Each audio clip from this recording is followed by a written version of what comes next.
Oui, donc bonjour, je m'appelle Mohamed Timera, je suis professeur de sociologie à l'université Paris-Cité. Voilà, donc les organisateurs et organisatrices de ce cycle de conférences et d'échanges ont voulu l'inscrire sous le sceau du dialogue et des échanges entre les sciences sociales, d'une part, et l'islamologie de l'autre.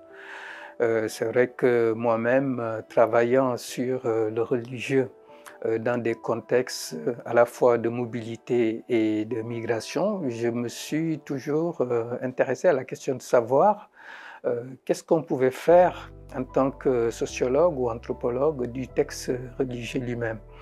Dans quelle mesure les écrits dont les acteurs s'approprient d'une certaine manière, dans des conditions diverses et sous des formes diverses, peuvent participer à informer à la fois leurs pratiques, leur discours et leurs croyances.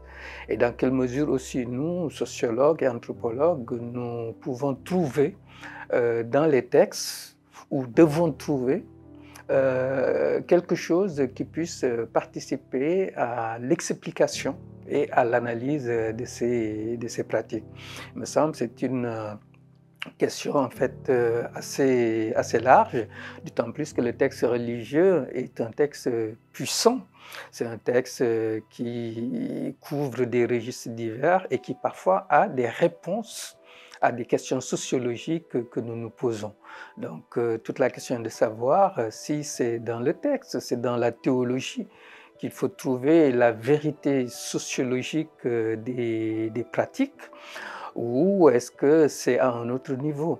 Et au-delà, en fait, des textes qui constituent la bibliothèque de l'islam et peut-être plus généralement du religieux, est-ce qu'on peut penser à une bibliothèque beaucoup plus populaire qui constitue une forme d'appropriation de ces textes dans leur forme, on va dire, la plus académique, pour produire des discours populaires qui constituent une autre bibliothèque qui fait avec, sans, parfois contre et parfois les modifiant, en les travaillant en fait cette bibliothèque très classique du religieux.